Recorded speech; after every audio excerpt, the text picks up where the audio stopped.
decade. This imbalance of wealth created an unstable economy. The excessive speculation in the late 20s kept the stock market artificially high and eventually led to large market crashes. These crashes, combined with the maldistribution of wealth, caused the American economy to capsize. A major reason, well, he continues in the next two paragraphs to focus on the primary cause of the Great Depression being the gap between the rich and the poor. He then writes, the federal government also contributed to the growing gap between the rich and the middle class. Calvin Coolidge's administration and the conservative-controlled government. Mr. Gus Marino, there was no conservatism during Calvin Coolidge's administration. So says the PR man for the Kansas City Royals. The federal government also contributed to the growing gap between the rich and the middle class. Calvin Coolidge's administration and a conservative-controlled government favored business. And as a result, the wealthy who invested in these businesses. An example of legislation to this purpose is the Revenue Act of 1926, signed by Coolidge, which reduced federal income and inheritance taxes dramatically. Andrew Mellon, Coolidge's Secretary of the Treasury, was the main force behind these and other tax cuts throughout the 20s.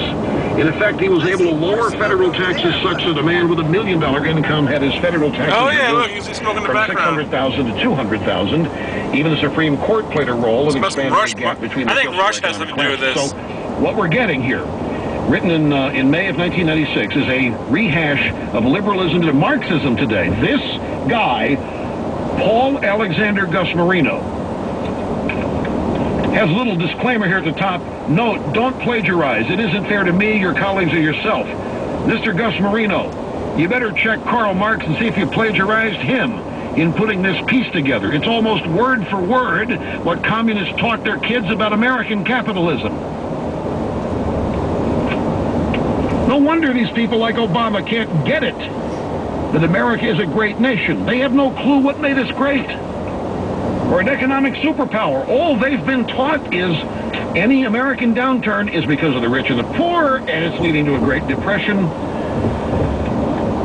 The large and growing disparity of wealth between the well-to-do and the middle class made the U.S. economy unstable. For an economy to function properly, total demand must equal total supply.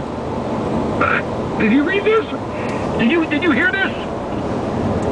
For an economy to function properly, total demand must equal total supply. Zero-sum game. It's exactly what liberals think. You get $1 raise, somebody loses $1. You get a job, somebody gets fired. Zero-sum game. They've always thought this. No growth, it doesn't happen. In an economy with such disparate distribution of income, it is not assured that demand will always equal supply. Especially what happened in the 1920s was there was an oversupply of goods. It was not the surplus products of industrialized society were not wanted, but rather that those whose needs were not satiated could not afford them. Now, how many of you know what the cause of the Great Depression was? The stock market crash was not it. You know, the Great Depression, I mean, it was bad. Don't misunderstand it. I just don't think Obama knows what it was, and I don't think he knows what caused it. The Great Depression caused a worldwide economic downturn because even at that point, the United States, even in 1928-29, remember the Roaring Twenties? Have you heard of the Roaring Twenties? You know what the Roaring Twenties were?